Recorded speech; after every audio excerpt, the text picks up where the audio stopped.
60 seconds. In the vast, arid coastal plain of southern Peru, etched into the very surface of the desert, lies one of humanity's greatest enigmas. Giant geoglyphs, visible only from the sky, depict animals, plants, and intricate geometric shapes. These are the Nazca lines, a colossal art gallery created nearly 2,000 years ago. Who were the people who created these magnificent drawings? And more importantly, why? For centuries, these questions have baffled archaeologists, historians, and dreamers alike. Today, we journey back in time, deep into the heart of the Peruvian desert, to uncover the secrets of the Nazca culture and their monumental legacy etched in the sand. Join us as we explore the rise and fall of this fascinating civilization and attempt to decode the true purpose of the legendary Nazca lines. 120 seconds. Long before the Inca Empire dominated the Andes, a remarkable culture thrived in the river valleys of the Rio Grande Nazca drainage and the Ica Valley. From around 100 BCE to 800 CE, the Nazca people flourished in one of the driest places on Earth. How did they manage to build a complex society in such a harsh environment? The answer lies in their ingenuity. The Nazca were master engineers. They constructed an extensive system of underground aqueducts, known as puquios, to tap into subterranean water sources. These marvels of hydraulic engineering, many of which are still in use today, allowed them to irrigate their crops of maize, squash, beans, and cotton, turning the barren desert into a fertile homeland. This mastery over water was the foundation of their entire civilization. 180 seconds. But the Nazca weren't just engineers, they were also exceptional artists. Their pottery is considered among the finest in the ancient Americas. Using up to 15 distinct colors on a single vessel, they painted vibrant, detailed scenes of daily life, warfare, and mythology. Their ceramics depict a world filled with mythical creatures, serpentine beings, masked anthropomorphic figures, and the fearsome mythical killer whale. These weren't just decorations, they were a visual language, a way of recording their beliefs and worldview for posterity. Their textiles were equally impressive, woven from cotton and camelid fibers into intricate patterns that mirrored the designs on their pottery, showcasing a sophisticated understanding of geometry and color theory. 240 seconds.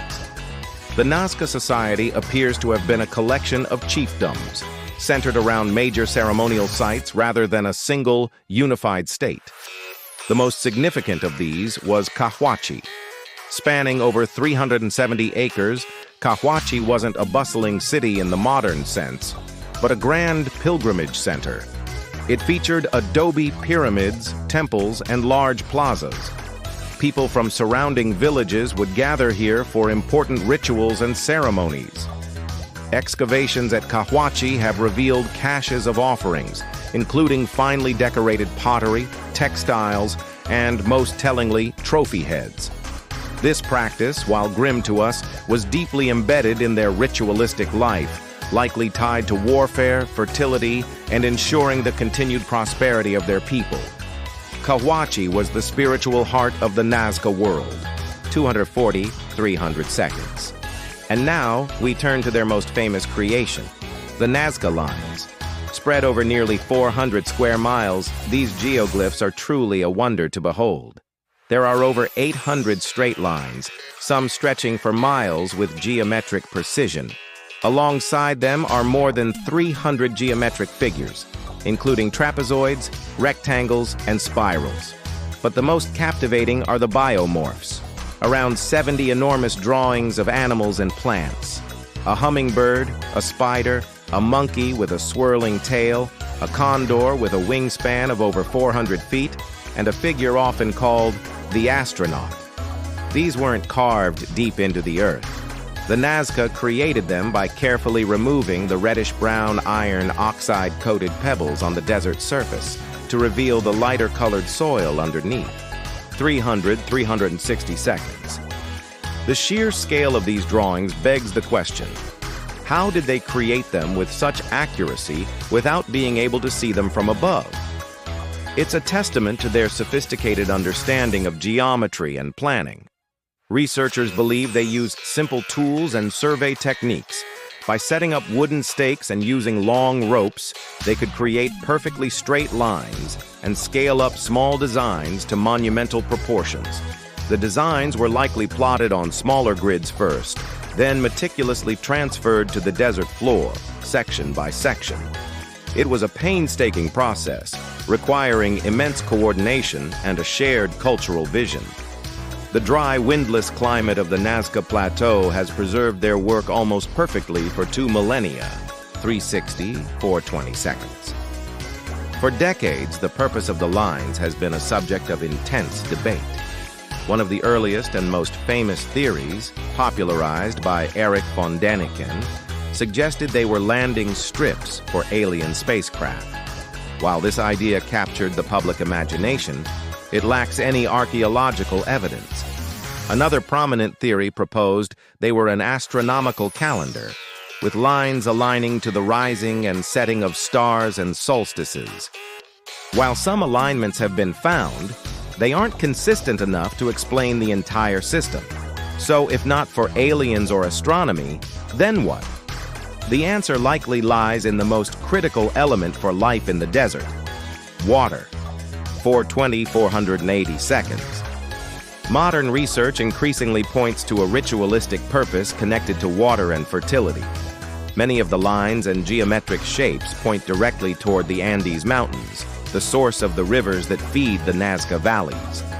The animal figures, like hummingbirds and spiders, are often associated with rain and fertility in Andean cultures. Archaeologists believe the lines were ceremonial pathways.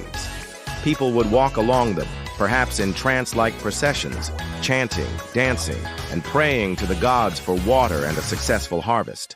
The geoglyphs weren't made to be seen from the sky by gods or aliens, but to be experienced from the ground by the Nazca people themselves, as part of sacred rituals that bound their community together and connected them to their landscape. 480, 540 seconds. Around 800 CE, the Nazca culture began to decline. What happened? The answer, ironically, seems to be a case of too much water. Evidence suggests a massive, prolonged flood event, possibly caused by a mega El Niño, devastated the region. This catastrophic flood would have destroyed their irrigation systems and washed away the fertile topsoil, leading to widespread famine and social collapse. Without the agricultural surplus that sustained their society, the ceremonial centers like Cahuachi were abandoned, and the creation of the Great Lines ceased. The Nazca people dispersed, their culture slowly fading and being absorbed by subsequent groups. Their monumental legacy, however, was so well preserved that it would mystify the world a millennium later. 540, 600 seconds. From their ingenious aqueducts to their vibrant art and the enigmatic lines, the Nazca culture stands as a powerful testament to human creativity and resilience in the face of extreme environmental challenges. The lines are not just drawings in the sand. They are the prayer book of an ancient people, a sacred landscape that tells a story of survival, belief, and a deep connection to the earth. They remind us that some of history's greatest mysteries are not found in lost cities of gold, but etched into the very ground beneath our feet, waiting for us to listen to their silent stories. Thank you so much for joining us on this journey. If you found this as fascinating as we do, please hit that like button, subscribe to our channel, and ring the bell so you don't miss our next exploration into the past. See you next time.